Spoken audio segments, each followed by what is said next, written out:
Extra Classe.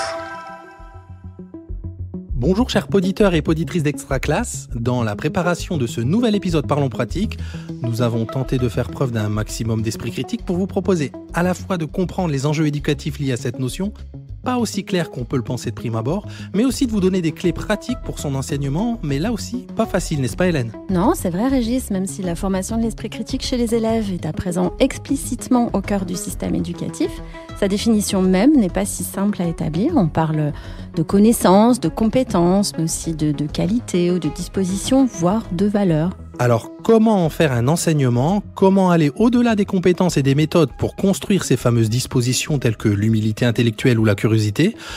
Quelles pratiques privilégier et comment en mesurer les résultats ? Beaucoup de questions. Oui, pour cela, nous avons réuni autour du micro d'Extra Classe 3 invités qui explorent ce champ du côté de la recherche comme sur le terrain. Et vous verrez que ce terrain peut parfois être particulièrement difficile et exigeant. Des invités qui vont nous aider à comprendre comment travailler sur les mécanismes cognitifs à l'œuvre, mais aussi sur l'éthique qui sous-tend cette éducation à l'esprit critique. Nous avons intitulé cet épisode « Esprit critique, l'art et la manière ». C'est parti. Denis Carotti, bonjour. Bonjour Régis. Bonjour Hélène. Vous êtes actuellement délégué académique à la vie lycéenne, auparavant enseignant de physique-chimie et chargé de mission dans l'Académie d'Aix-Marseille pour la formation des enseignants à l'esprit critique. Vous êtes également docteur en philosophie, membre du centre Gilles-Gaston Granger au sein d'Aix-Marseille Université, et vous faites aussi partie du GT8, Développer l'esprit critique. Alors, une question express pour vous, Denis. Pouvez-vous nous en dire plus sur ce groupe de travail numéro 8 et sur ce qu'il produit ? Alors le groupe de travail numéro 8 fait partie d'un groupe de travail du Conseil scientifique de l'éducation nationale. Ce groupe a été créé en 2019 à l'initiative et sous la direction d'Elena Pasquinelli et Gérald Bronner. Tous les deux ont réuni autour d'eux un ensemble d'enseignants, de chercheurs, de formateurs, de formatrices qui avaient pour objet l'éducation à l'esprit critique et pour compétence aussi de travailler sur ces questions-là. Donc depuis 2019, nous travaillons ensemble. Alors la première production a été celle d'un rapport qui a été publié il y a plus d'1 an et demi, un rapport pour former et pour comprendre les mécanismes d'éducation à l'esprit critique. Ce rapport contenait aussi des préconisations en termes de manière de faire, des rappels aussi autour des séquences qui pouvaient être liées à l'éducation à l'esprit critique, des compétences et des ressorts psychologiques ou éducatifs donc qu'on pouvait mettre en œuvre. Et puis plus récemment, donc c'est un parcours magistère qui a été mis en place pour que nous puissions aider les formatrices et les formateurs autour de cette dimension de l'esprit critique, comment s'y prendre, comment faire en sorte de diffuser, d'infuser ces fameuses gouttes d'esprit critique à l'intérieur des programmes. Donc voilà, entre autres, les ambitions du groupe. Et puis il y en a une dernière qu'on est en train de mettre en œuvre qui est l'évaluation, mais on y reviendra. Oui, tout à fait. Christophe Adourian, bonjour. Bonjour. Vous êtes professeur de SVT en lycée à Provins, dans l'Académie de Créteil. Vous êtes formateur en éducation à l'esprit critique et en épistémologie et également membre de ce groupe de travail du CESEN Développer l'esprit critique. Est-ce que j'oublie quelque chose ? Non, je collabore quand même aussi avec un autre groupe qui réfléchit à l'éducation à l'esprit critique qui s'appelle Efficience et avec le collectif Prof-Chercheurs qui ont une approche complémentaire du GT8. Et petite question pour vous aussi, puisque vous êtes enseignant de sciences comme Denis, vous avez une formation scientifique. Est-ce que ça veut dire que vous êtes mieux armé que d'autres disciplines, entre parenthèses, en matière d'esprit critique ? Merci pour la question piège. Si tel était le cas, comment expliquer qu'il existe des professeurs de SVT anti-vax, des professeurs de physique-chimie et climato-sceptiques ? Donc, il serait dangereux de le penser, illusoire. La formation scientifique donne des compétences qui pourraient nous aider dans l'éducation à l'esprit critique, notamment le scepticisme organisé, la démarche méthodologique. Mais cela ne suffit pas à développer l'esprit critique, car c'est un enseignement explicite, formel, qu'il faut développer. Et d'autant plus que si dans la formation personnelle, nous n'avons pas eu ça, nous pouvons passer à côté en pensant justement en faire preuve, ce qui serait dommage. Merci. Aline Chirouz, bonjour. Bonjour. Alors, vous êtes professeur des écoles et actuellement enseignante au quartier des mineurs du centre pénitentiaire d'Aix-Luynes, où vous menez des ateliers esprit critique et citoyenneté et questions express pour vous. Donc, vous travaillez, on l'a compris, dans un contexte particulier. Est-ce que vous pouvez nous dire en quelques mots qui sont vos élèves et quelles sont vos conditions d'enseignement ? Oui, je travaille avec des adolescents qui ont entre 16 et 18 ans. qui ont le point commun d'être incarcérés et qui ont des temps de détention différents et des niveaux scolaires différents. Donc une des grandes particularités, c'est que les groupes de travail, la classe, n'est jamais la même. En fait, les groupes changent tout le temps. Il y en a qui rejoignent le groupe, il y en a qui quittent le groupe et on ne peut pas être certain d'une séance à l'autre de retrouver les mêmes élèves. Et puis la deuxième particularité, c'est que la classe a lieu dans la prison. Donc c'est difficile en fait de s'abstraire, de faire abstraction du contexte carcéral dans lequel on est. On va revenir sur tous ces éléments qui ont une incidence sur la façon dont vous pouvez enseigner et travailler cet esprit critique. Mais tout d'abord, on va peut-être commencer par une question de définition, un premier temps, travailler les dispositions avec les élèves. Denis Carotti, c'est vrai qu'on travaille beaucoup l'esprit critique dans une approche par les connaissances, les compétences. On va peut-être déjà essayer de le définir. Qu'est-ce que le groupe de travail du Cézanne auquel vous participiez a posé comme définition de l'esprit critique qui pourrait nous outiller? Alors une définition qui a été retenue, et c'est une définition qui est restrictive, volontairement restrictive pour qu'elle puisse être opérationnelle, c'est important de le dire, donc elle ne prend pas en compte toutes les dimensions de l'esprit critique qui ont pu être apportées ou abordées au cours de ces dizaines d'années d'études en recherche, que ce soit en psychologie, en sciences de l'éducation ou en philosophie. Donc cette définition situe l'esprit critique comme un ensemble de compétences qui permettent d'évaluer la qualité de l'information. Et évaluer la qualité de l'information, c'est évaluer deux choses, c'est évaluer les sources, mais c'est aussi évaluer les contenus. Et pour terminer cette définition, c'est un point qui est quand même pas du tout négligeable, c'est que cette évaluation de la qualité de l'information, ou de sa fiabilité, si on peut dire, doit permettre d'amener chacun à calibrer sa confiance sur cette information. Donc il y a cette dimension un peu nouvelle qui était apportée de cette notion de confiance. Souvent on parle d'esprit critique comme du doute. Il ne faut pas oublier que être capable d'exercer son esprit critique, c'est savoir douter à bon escient, mais savoir aussi déléguer sa confiance à bon escient. On ne réfléchit pas tout seul, on ne pense pas tout seul, on ne bâtit pas son autonomie de pensée justement paradoxalement tout seul. C'est bien cette dimension de confiance qui a été apportée aussi. Je compléterai cette définition en rajoutant que l'objectif de tout ceci, forger sa confiance, forger son doute à bon escient, c'est être capable de tout simplement former un jugement éclairé. Christophe Adorian, j'imagine que cette définition, elle vous parle, mais concrètement, comment elle se transforme dans la réalité de la pratique auprès des élèves dans vos classes? Tout à fait. Cette définition est une définition qui permet d'être opérante et entrer concrètement dans la classe. Je me suis longtemps intéressé, cela faisait des années que je m'intéressais à l'éducation à l'esprit critique, et j'avais du mal à pouvoir cerner une approche qui entre. Là, ainsi, elle me permet de scénariser des cours en partant du milieu dans lequel vivent les élèves, c'est-à-dire leur source d'information.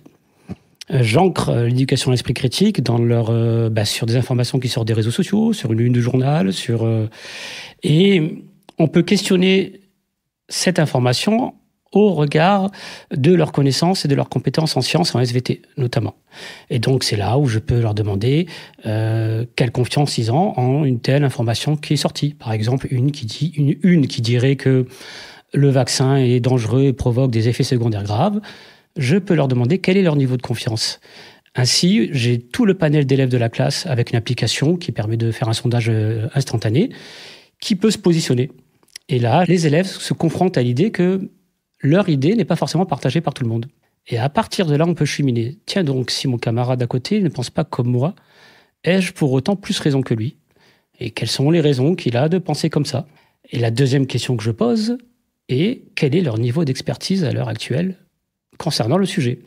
Ça permet de les mettre, de conscientiser que justement le niveau de confiance qu'ils avaient dans leur préjugement est-il bon? Et je travaille, alors on ne parle pas encore de disposition, mais ça va permettre, c'est un levier pédagogique qui va me permettre de lancer une investigation scientifique sur le sujet évoqué pour à la fin revenir et voir si le jugement préalable était judicieux ou pas. Mais justement, Christophe, vous travaillez sur des preuves, sur une méthode. Ça paraît effectivement quelque chose de courant pour votre discipline. Quand il faut travailler sur des choses qui relèvent plus de disposition, de qualité, comment est-ce que vous le faites? Parce que si vos élèves, faut que vos élèves quand même veuillent entrer dans cette démarche-là. Tout à fait. C'est pour ça que je reviens sur ce que je disais. Cette scénarisation à partir de l'information va permettre de, comme je disais au départ, déjà je me confronte au fait que tout le monde n'est pas d'accord avec moi, que je ne suis pas forcément expert, et donc l'une des dispositions liées à l'esprit critique, c'est l'humilité. Déjà prendre conscience que de la faillibilité de ce que je croyais être vrai, pour ensuite aller vers la curiosité. C'est-à-dire si j'ai une carence de connaissances ou d'informations, souvent les élèves nous posent la question, souvent, il existe une catégorie d'élèves qui posent la question, mais à quoi ça sert la connaissance que je fais là, monsieur? Je ne comprends pas, ça me plaît pas. C'est là où c'est intéressant avec l'éducation à l'esprit critique, c'est que ces connaissances qu'on va aller chercher là vont être des petites briques factuelles qui vont nous permettre d'aller vers le que croire, que faire. Donc, à travers cette humilité, j'espère déclencher une curiosité qui va motiver à se lancer vers une investigation. Et à la fin, je repose les mêmes questions. Alors, quel niveau de confiance aviez-vous envers cette information? Et c'est là qu'on peut mesurer l'évolution de jugement, de crédence de mes élèves, et donc travailler sur la flexibilité, c'est-à-dire leur capacité à, si j'ai des preuves qui vont à l'inverse de ce que je pensais être au préalable, il est raisonnable d'être capable de changer d'opinion. Aline Chirouz, on imagine bien que les mineurs mis en détention ont un parcours scolaire sans doute chaotique, avec des lacunes dont les fondamentaux, comme on dit, maths et français. Mais qu'est-ce qui vous fait penser que l'esprit critique, ça pouvait être aussi fondamental que ces fameux cours de français pour eux, et comment vous vous y prenez ? Alors d'abord, je crois que c'est très en lien avec le cours de français parce que quand on va étudier des situations et leur demander d'exercer leur jugement en collectif, il va falloir qu'ils soient en capacité d'exprimer leurs idées clairement. Et souvent, on se rend compte que le vocabulaire manque, la manière de structurer sa pensée, c'est un petit peu compliqué. Donc on travaille tout ça en même temps, en réalité. Il faut qu'ils acceptent de questionner leur point de vue. On est dans un milieu carcéral où, comme vous avez dit, les élèves qu'on a ont un parcours scolaire chaotique. Alors c'est pas vrai pour tous, mais quand même c'est quelque chose d'assez récurrent. Ce qui est vrai pour tous en revanche, c'est que la vie en prison est très compliquée et de ce fait, la prise de parole au sein d'un groupe peut être une réelle prise de risque. C'est-à-dire qu'en fonction de ce qui va être dit devant les autres, on va avoir des répercussions ensuite dans la cour de promenade ou dans les coursives. Donc il faut arriver à créer un climat de confiance suffisant entre eux et entre nous, enseignants d'abord, et puis ensuite entre eux, pour qu'ils puissent oser dire ce qu'ils pensent, mettre leurs opinions sur la table pour qu'on puisse ensemble les évaluer. Denis, qu'est-ce que la recherche dit de ces dispositions qu'on aimerait aujourd'hui mettre un peu plus en avant? C'est-à-dire que là, on parle de confiance, de méthode, mais est-ce que c'est suffisant? Est-ce que les connaissances, c'est suffisant? Est-ce que savoir reconnaître une bonne information d'une mauvaise, c'est suffisant? Et non, justement, on peut dire qu'il y a quand même suffisamment de travaux en recherche pour nous inciter à penser que non. Alors Christophe l'a déjà dit d'une certaine manière, Aline est revenue dessus. Lorsqu'on va travailler avec les élèves sur ces questions d'esprit critique, au-delà donc des compétences, il y a la question des dispositions. Mais pour le définir de manière simple, je pourrais dire ça comme ça. Qu'est-ce qui fait que quelqu'un va, chez lui, dans sa vie de tous les jours, utiliser ces fameuses compétences, ces critères? Je ne vais pas trop parler dans la définition, on a aussi un certain nombre de critères qui permettent d'évaluer cette qualité d'information. Qu'est-ce qui fait qu'on va les mobiliser?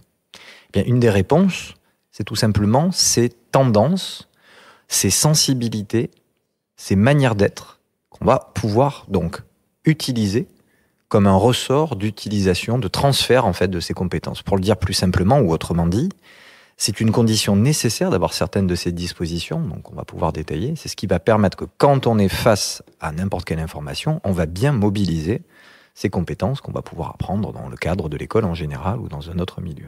Et alors, ça serait quoi ces dispositions, ces attitudes? Alors, il y en a une certaine, on pourrait dire, il y a une liste longue comme le bras, parce qu'on peut toujours les regrouper ou les différencier avec plus ou moins de subtilité. Donc, Christophe a commencé à en évoquer certaines. Je vais commencer par la curiosité. La curiosité qui va de pair avec pourrait-on dire l'ouverture d'esprit, cette recherche, cette envie de comprendre, de savoir pourquoi certaines choses sont ainsi et pas autrement. L'ouverture d'esprit, c'est l'idée aussi de pouvoir se servir de ce que disent les autres pour penser à des choses auxquelles on n'avait pas pensé. Il y a aussi, par exemple, la rationalité épistémique. Alors ça peut paraître un bien grand mot, c'est-à-dire que j'ai beau être curieux, j'ai beau être ouvert d'esprit, mais encore faut-il diriger cette curiosité vers un objectif. Et la rationalité épistémique, ça serait cette qualité qui nous ferait sentir qu'il est important de fonder nos opinions sur les preuves ou les éléments, on va dire, les indices les plus solides possibles. Parce que si je considère en fait que tout se vaut, alors j'aurais beau être curieux et ouvert d'esprit, vu que tout se vaut, je vais aller dans des directions un petit peu parfois contradictoires. Donc il faut qu'il y ait une direction, et on peut privilégier cette direction en valorisant justement, on pourrait dire la vérité avec un petit V, quoi. En tout cas la fiabilité, essayer de penser que ça peut compter. Une autre dimension fondamentale, mais cette fois-ci qui est plus tournée vers nous-mêmes, c'est l'humilité intellectuelle. Et l'humilité, ce n'est pas se sentir mauvais, c'est pas se dévaloriser. C'est évidemment le contraire de l'arrogance, c'est évidemment le contraire d'on pourrait dire l'orgueil intellectuel. C'est justement cette tendance à être motivé, cette motivation donc, à bien calibrer les capacités qu'on aurait à évaluer, à juger dans une situation donnée. En gros, est-ce que je suis plus ou moins expert et être capable d'identifier les domaines dans lesquels je ne le suis pas. Je crois que c'est vraiment un point important. Une autre disposition qui est aussi importante, évidemment, je ne les classe pas, mais j'essaie de les regrouper, ça pourrait être la nuance. La nuance et la prise en compte du contexte. À quel point je sais que dans un contexte donné, les éléments variés, les différentes positions sont suffisamment intriqués pour ne pas, si vous voulez, voir le monde tout noir ou tout blanc. Peut-être un dernier élément, ça serait qui peut toucher à l'éducation, ou deux derniers éléments, savoir bien argumenter. Dans le sens, pas être capable de le faire, mais avoir tendance à se soucier de cette qualité qu'on aurait à bien argumenter. Je suis soucieux de bien avoir cette argumentation qui va tendre plutôt vers de la validité plutôt que vers des arguments fallacieux. Et le dernier, je crois qu'on peut là en discuter longtemps, ça serait cette tendance aussi qu'on aurait à changer d'avis. Alors pour de bonnes raisons, mais de ne pas rester enfermé. De pas être figé en fait sur ses positions, de pas être dogmatique. Et vous voyez, c'est ensemble tout ce réseau en fait se tisse ensemble, parce qu'il n'y en a pas une qui serait au-dessus des autres. Bon, il y en a toujours qui pourront vous dire oui, ça c'est plus important, l'humilité, l'ouverture d'esprit, mais voilà. Donc voilà l'ensemble un peu des dispositions qu'on pourrait valoriser. Avant que vous me posiez la question, et je l'amènerai peut-être comme ça, dans chacune de ces dispositions, il faut bien les entendre au sens de, j'insiste là-dessus, au sens de vertu. Elles n'ont rien de fondamentalement bon. Il faut qu'elles se situent toujours entre deux extrêmes, qui seraient un petit peu un excès, si on prend l'ouverture d'esprit. Il ne faut pas non plus être trop extrêmement ouvert pour ne pas laisser passer tout et n'importe quoi. Et en même temps, il ne faut pas, à l'inverse, être totalement fermé. Donc, pour chacune des dispositions, il faut cet entre-deux. Voilà. Vaste programme. Oui, tout à fait. J'allais relancer Christophe Adourian sur le fait que ces vertus n'ont pas forcément un terreau favorable, soit dans la classe, soit dans la société, qui est notamment dans les médias souvent très peu nuancé, avec des débats très dichotomiques. Il me semble que vous vous servez de ce genre de choses pour travailler ces vertus avec vos élèves. Oui, tout à fait. Chez une catégorie, pas que nos élèves, parce que là on parle beaucoup de nos élèves, mais j'aimerais faire quand même une petite parenthèse. L'esprit critique s'adresse à tout le monde, aux adultes de 7 à 77 ans. Alors moi, mon métier, c'est de m'en occuper vis-à-vis de mes élèves, mais nos élèves ne sont pas moins bons que les adultes. Je peux même dire qu'en termes d'évaluation des médias et de l'information, je pense qu'ils en ont à revendre aux adultes. Et ils aiment bien les élèves quand on les lance dans des activités d'esprit critique. Ça leur plaît. C'est comme une enquête pour eux. Pour revenir sur les vertus, on pourrait des fois donc penser dans des médias où on aime bien l'entertainment, où il faut faire du clash, ça vend, que garder la face, c'est avoir raison jusqu'au bout. C'est ne pas revenir en arrière. Souvent, on voit dans des slogans « Je suis comme je suis, acceptez-moi comme je suis, je ne changerai pas ». Et ce que j'essaie d'expliquer aux élèves, c'est que mais non, en fait, c'est cool de changer d'avis. Si les raisons vous y poussent, vous y serez gagnant. Et débattre, discuter avec ses camarades, on est toujours gagnant. De deux choses d'une. Vous n'êtes pas d'accord, vous aurez appris à comprendre pourquoi votre interlocuteur n'est pas d'accord avec vous. S'il vous convainc, sur des arguments recevables, sur des... Alors super, vous avez gagné, vous avez progressé, vous en sortez meilleur. Donc, s'il y a bien une disposition que j'essaye de travailler au plus pour atteindre cette autonomie intellectuelle qui est liée à l'esprit critique, c'est la flexibilité. Et j'aime bien une métaphore que deux chercheurs ont donnée dans un de leurs livres, Sibony et Kahneman, c'est l'ouverture d'esprit active. L'adjectif qu'il y a derrière, ou on pourrait dire méthodique, l'adjectif qu'il y a derrière, c'est être ouvert d'esprit, c'est bien. Si c'est méthodique, si ça repose sur des critères de rationalité, si ça repose sur un goût du vrai, on est forcément gagnant. Et à partir de ce moment-là, changer d'avis est une preuve de sagesse et pas de faiblesse. Aline, dans ce qu'on a entendu de ce catalogue presque de vertus, on imagine que dans le contexte dans lequel vous travaillez, c'est sans doute... alors, c'est peut-être une représentation fausse d'ailleurs. On se dit que c'est un des contextes les plus difficiles dans lequel travailler toutes ces vertus. Et on se dit peut-être aussi que ce que vous avez à nous dire de ce que vous faites avec ces élèves-là peut nous outiller pour transférer dans des situations plus ordinaires. Est-ce que vous pouvez nous dire un peu comment ça se passe ? Oui, pour rebondir sur ce que disait Christophe, effectivement, la question de l'honneur et de garder la face à un collectif, évidemment, en prison, c'est quelque chose qui est permanent. Et faire preuve de modération, c'est compliqué parce que en prison, on a une espèce d'urgence à réagir pour protéger sa vie et puis à montrer qu'on n'est pas faible. Et montrer qu'on n'est pas faible, ça passe souvent par l'affirmation assez péremptoire de ce qu'on pense en disant effectivement je ne changerai pas d'avis parce que si je pense ce que je pense, c'est que j'ai raison et de toute façon, voilà, c'est ce qui me tient. À partir du moment où on va essayer d'instiller le doute, il faut qu'on soit conscient, nous aussi, qu'on risque de fragiliser encore davantage les élèves qui sont, voilà, s'ils commencent à questionner ce qui les tient, justement, c'est une prise de risque pour eux. Donc, quand on commence à travailler sur ces questions d'esprit critique, on va commencer par des sujets un peu dépassionnés. On va travailler, par exemple, sur une image en leur demandant, vous voyez, dans cette situation-là, sur cette image-là, on a des personnages, ils vivent tous la même situation, et pourtant, ils n'ont pas la même réaction. Qu'est-ce qui pourrait expliquer que ils ont des pensées différentes et ils ont des propositions d'action différentes? Et à partir de là, c'est accepter déjà que l'autre ne pense pas forcément comme moi et que c'est pas parce qu'il pense comme moi qu'il a forcément tort. Et une fois qu'on a fait la liste un petit peu de tout ce qui peut nous influencer dans une situation, alors ça peut être mes connaissances, ça peut être mes émotions, mes perceptions, ce que je vois, ce que je perçois de la situation, mes valeurs aussi, ce qui est important pour moi, ce que j'ai envie de faire, et puis les autres, ce que les autres me disent. Une fois qu'on a fait toute cette liste, on va pouvoir dire, voilà, on va travailler tout ça dans cet atelier et on va commencer par mes perceptions, comment j'accède au réel en fait, comment je fais la part des choses entre ce qui existe, entre les faits et mes ressentis, mes interprétations sur le réel. Est-ce qu'on peut se mettre d'accord sur une méthodologie, sur un certain nombre de preuves qui vont me faire accéder à ce qui existe réellement? Parce qu'en prison, alors on n'a pas accès nous à Internet, donc la question des réseaux sociaux est pas tellement saillante auprès des mineurs, parce qu'ils sont là dans un temps un petit peu hors du temps, dans une période assez courte pour eux. En revanche, ce qui va être difficile, c'est de faire la part des choses entre ce qu'on entend, voilà, les rumeurs qui sont présentes en prison, et de se dire à un moment, qu'est-ce qui est vrai en fait dans tout ça. Voilà, donc on commence par des sujets un petit peu dépassionnés sur des supports un peu ludiques.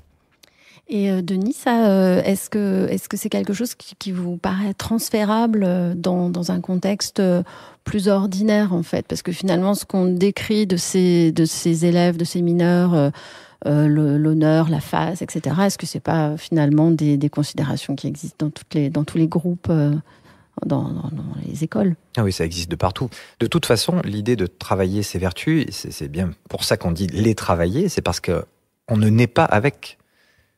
Et donc, les acquérir, quel que soit le domaine dans lequel on va travailler, c'est nécessaire pour nous à l'école, c'est nécessaire pour les élèves quand ils vont rentrer chez eux, ce sera nécessaire pour eux quand ils vont se retrouver dans un environnement donné. Donc oui, c'est totalement pertinent et c'est nécessaire de le travailler. J'insiste sur la question que vous m'avez posée au départ.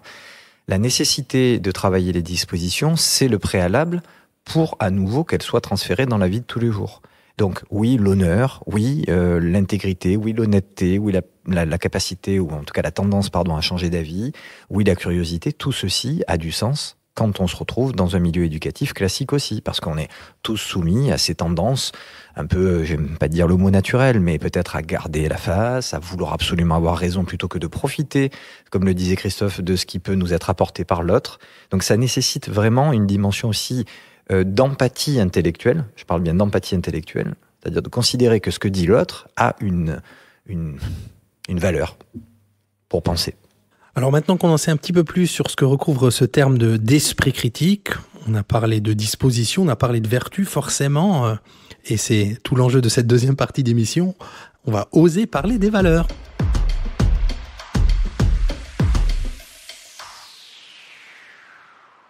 Si l'objectif ultime, quelque part, de cet esprit critique, c'est pour l'élève, pour le futur citoyen, de se situer, d'exercer son jugement pour agir, il y a forcément une portée politique dès le départ. Mais cette dimension morale et politique, est-ce qu'elle n'est pas un petit peu évacuée dans l'enseignement? Je vous vois sourire, Christophe, tiens. J'aurais pas dû.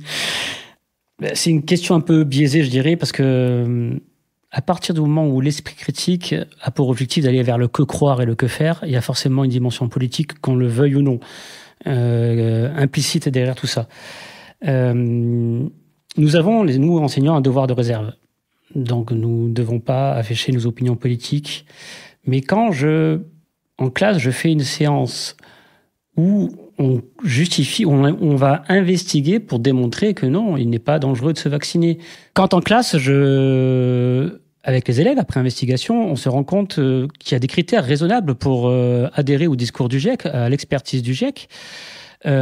Il y a une dimension politique derrière au final, parce que ça s'oppose à une autre vision politique qu'on peut avoir notamment dans les médias, dans une chaîne que je ne citerai pas, où ceci est régulièrement attaqué, avec une vision politique derrière qui est de diminuer ou d'empêcher des prises de décision politiques qui vont vers le changement de la société. À partir du moment où on fait des séances ancrées dans le réel, tout cela intervient. Mais après, ce qu'il faut, c'est... Est-ce que les programmes sont neutres? Déjà. Je vous prends un exemple concret. En 2010, en seconde, on me demandait d'enseigner aux élèves comment on est capable d'aller chercher des énergies fossiles. En 2010, les rapports du GIEC étaient déjà là. Hein. Est-ce que on peut pas questionner aussi les programmes avec les élèves? Et je m'en sers des fois de questionner des séquences du programme quand on demande aux élèves pour gérer le stress. Il est possible d'avoir des thérapies non médicamenteuses. Il y a une dimension politique derrière. Et sans la citer, on peut travailler dessus. Denis Carotti, du coup, comment est-ce qu'on gère cette contradiction quand on est un enseignant?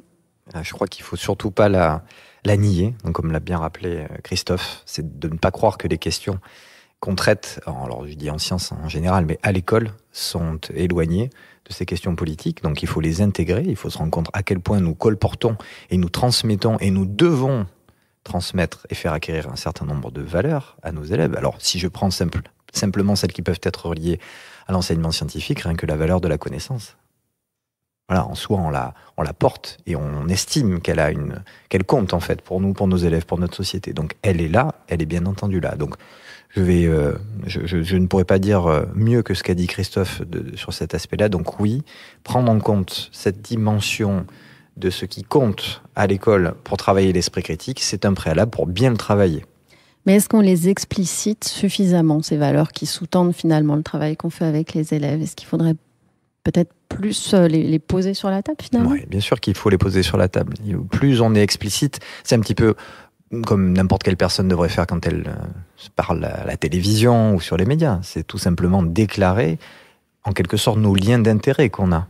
Oui, nous avons intérêt dans la société démocratique française à transmettre certaines valeurs. Voilà le choix politique qui a été fait. Pourquoi ce choix a été fait? Est-ce qu'il pourrait être changé? Voilà ce qu'on peut discuter avec les élèves. Est-ce qu'il ferait que comprendre le chemin vers lequel on les emmène n'est pas simplement... C'est pas objectif, en fait. Il y a vraiment quelque chose qui a été pensé pour un objectif. C'est le sens des éducations A, d'ailleurs. C'est le sens des éducations A. L'éducation aux médias et à l'information répond à un objectif. L'éducation à l'esprit critique aussi. Voilà pourquoi j'entends bien aussi des collègues qui peuvent la remettre en question et discuter des objectifs de celle-ci. Lutter contre les fausses informations n'est pas le même objectif que de développer l'autodéfense intellectuelle des élèves.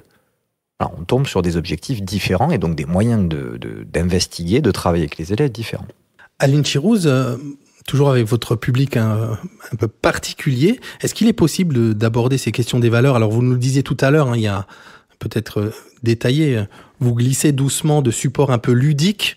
Vous nous aviez parlé même en préparant cette émission de choses autour d'illusions d'optique. Comment vous passez de ces choses très dépassionnées au terrain des valeurs?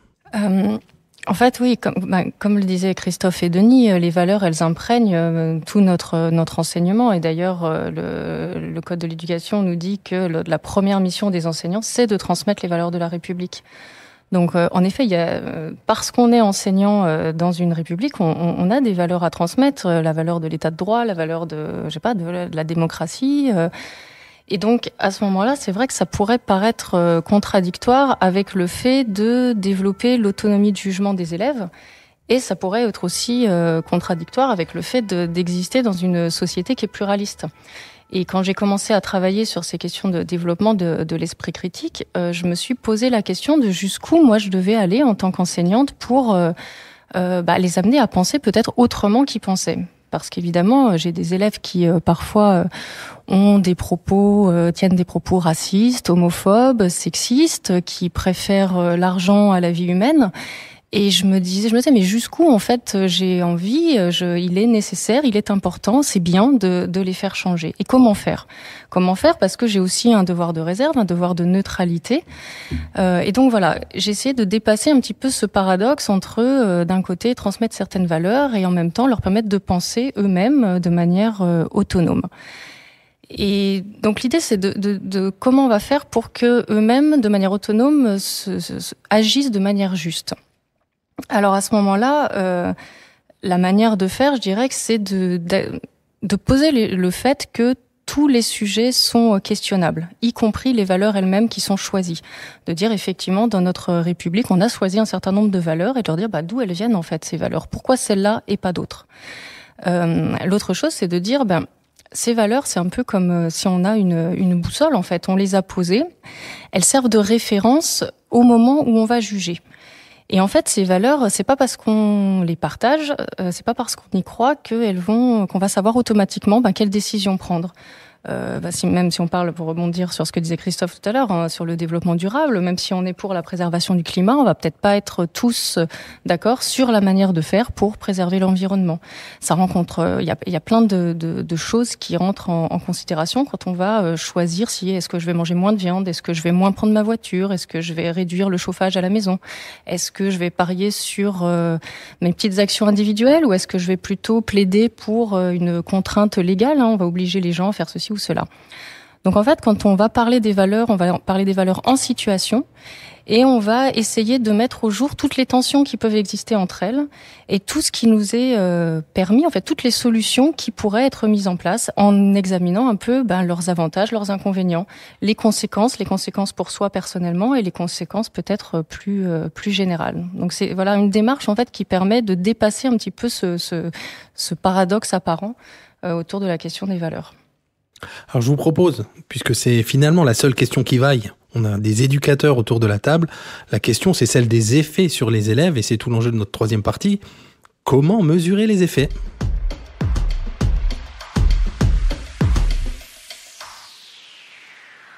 Christophe, vous avez un peu montré ce que vous faisiez avec vos élèves. On voit que c'est un processus, on voit l'objectif au loin, ses vertus. Mais alors, comment vous mesurez les effets de ce que vous travaillez avec ces élèves? Comment vous évaluez? Comment vous vous posez cette question? En toute honnêteté, quand je me suis lancé dans l'éducation à l'esprit critique, il y a une dizaine d'années maintenant, la question de l'évaluation ne me venait pas parce que c'était pas ma priorité. Pour moi, ma priorité, c'est la sensibilisation. Nous sommes surtout au lycée, parce que moi, donc, je parle d'un point de vue situé, et d'autant plus depuis la dernière réforme, nous avons des élèves qui sont évalués en permanence. Surtout, tout le temps. Donc l'objectif pour moi n'était pas d'évaluer, c'était pas de faire en plus, mais de faire avec. Et donc, alors il y a la métaphore des gouttes, d'esprit critique. Moi, j'étais plus sur les graines. Je sème des graines. Je sème des graines et qui, j'espère, germeront et vont être transférées. Donc, ce qui est important, c'est de répéter. Si chaque enseignant se met 3 graines par an, sur 3 séances, sur 3 séquences, sur 3... vous imaginez de la primaire jusqu'à l'université et de manière transdisciplinaire. Cependant, il faut avoir quand même des compétences. On a beaucoup parlé de disposition, il faut avoir des capacités, il faut savoir les mettre en œuvre. Vous avez parlé de procédure. En effet, c'est une opération mentale, toute une procédure qui doit aboutir à un résultat. Si je ne maîtrise pas mes outils, ma procédure, elle aura du mal à être réalisée. Donc, je pratique le testing de manière régulièrement, donc par des QCM courts sur des capacités qu'il y a à développer, pour essayer de m'assurer qu'ils connaissent un minimum d'outils qu'ils peuvent, avec leur disposition, mettre en œuvre. Vous avez dit en début de podcast que l'éducation à l'esprit critique était au cœur du système éducatif récemment. De manière incantatoire, oui. De manière effective, je ne suis pas si sûr. Mais ça commence à venir, notamment en SVT, où dans les épreuves expérimentales du baccalauréat, il y a une question dédiée à le niveau de confiance qu'on accorde à ses propres résultats obtenus. Et qu'il faut y réfléchir aux élèves, quelles valeurs ils accordent, et est-ce qu'il ne faut pas qu'ils remettent en cause ou qu'ils développent plus. Enfin, en termes d'évaluation, je peux lancer sur des élèves, il y a un sujet qu'on n'a pas abordé, c'est les questions socio-scientifiques. Les SVT sont au carrefour de ces questions-là. Et je lance des fois mes élèves sur des exercices de raisonnement en lien avec des enjeux sociaux et socio-scientifiques. Et je peux, à ce moment-là, évaluer leur capacité à bien utiliser les arguments, distinguer les registres des preuves, des valeurs. Et donc, leur alignement de leur jugement avec les preuves qu'ils ont eues dans ce document-là.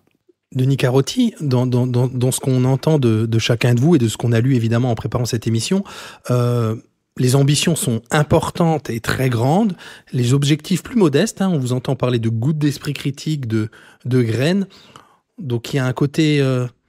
enseigner l'esprit critique, c'est un pari sur le long terme quelque part, le mesurer de façon...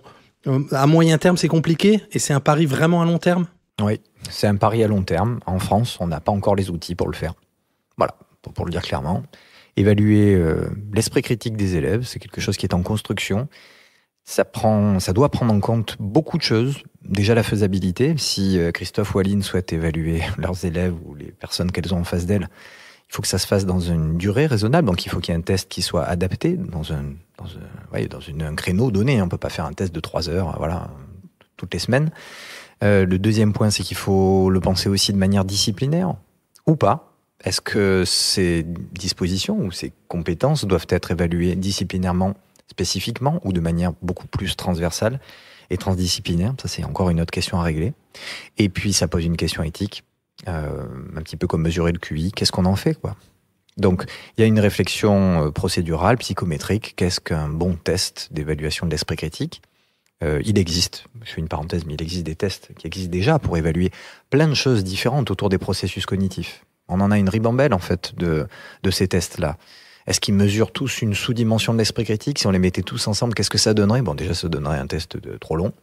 Donc, il faut arriver, première chose, à le réduire.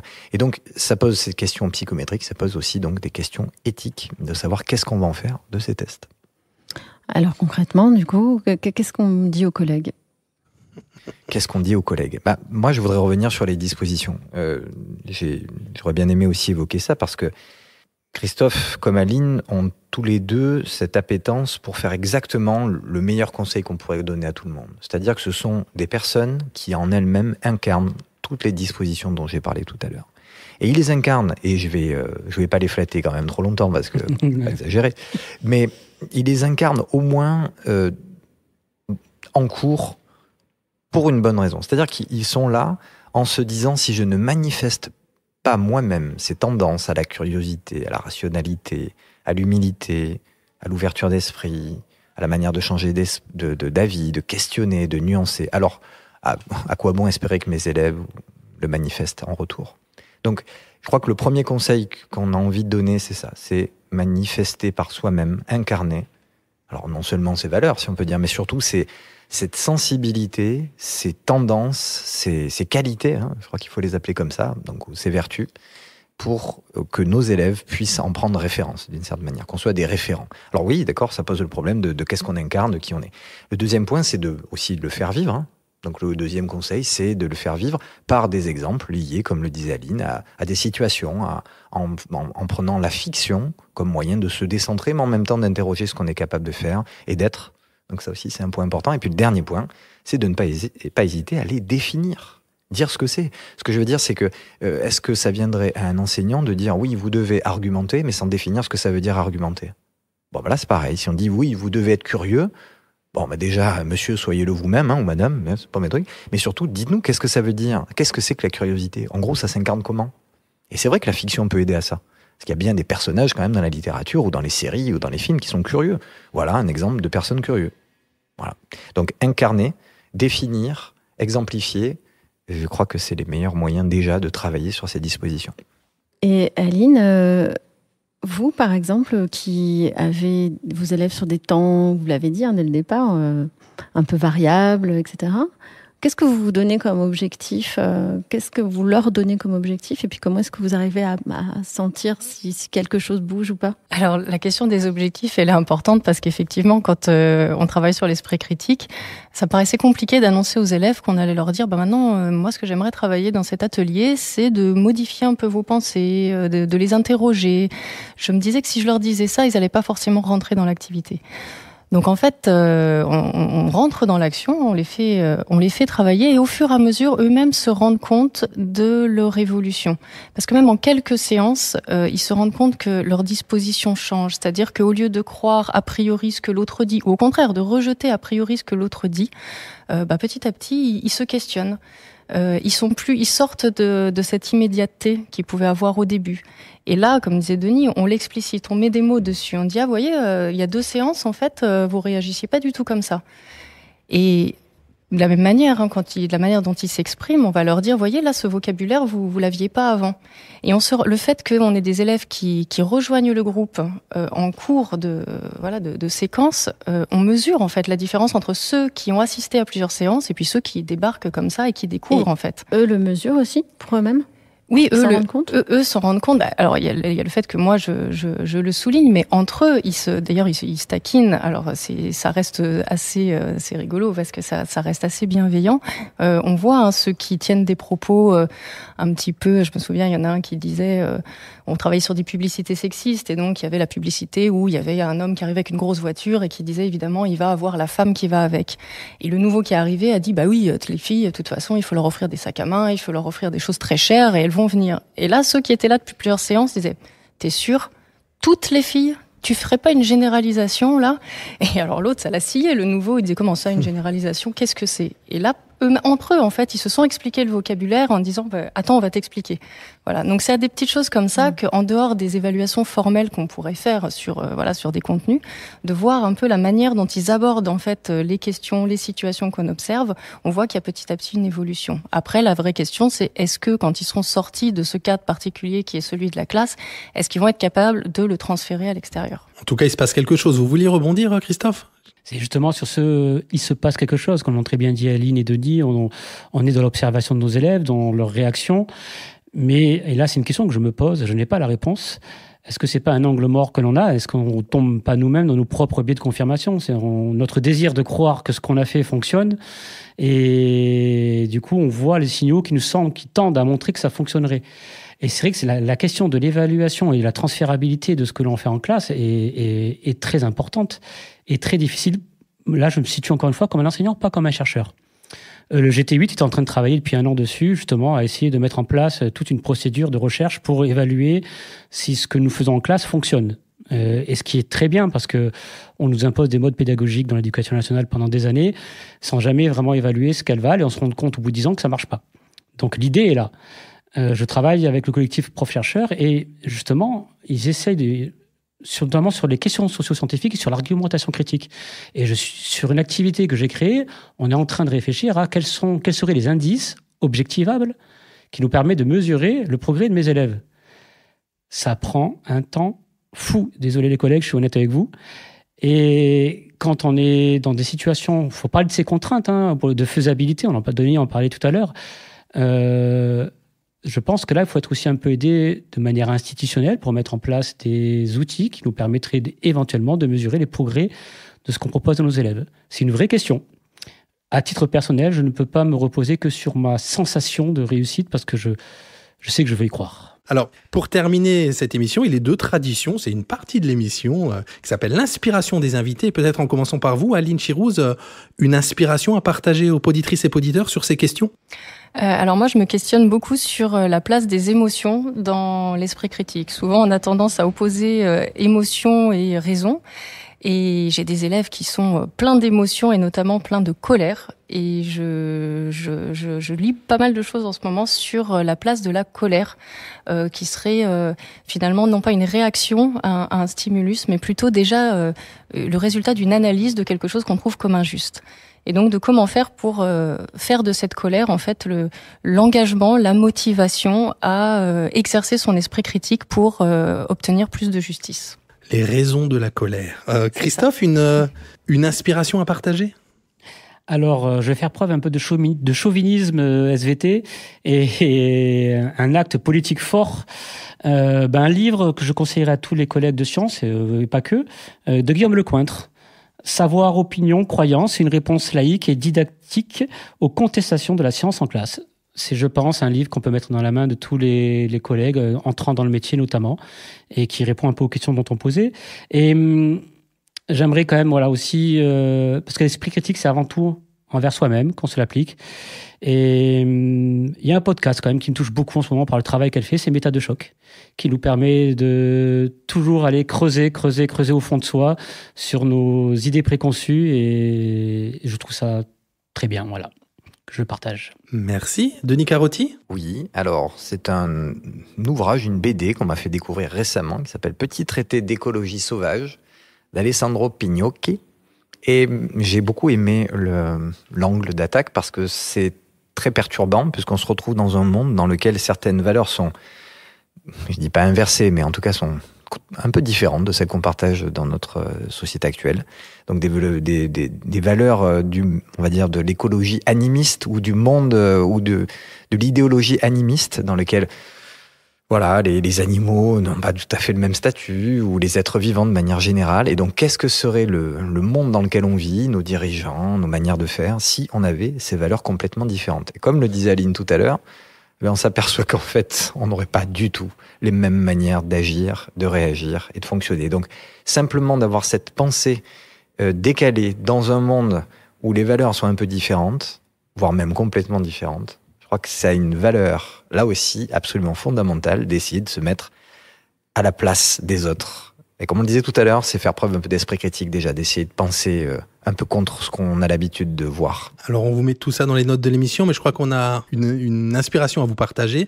On ne peut que vous signaler les rencontres 2024 Esprit critique à l'école de Réseau Canopé, donc du 3 au 17 avril, avec des conférences et des webinaires. Vous retrouverez toutes les infos sur le site Les Valeurs de la République de Réseau Canopé.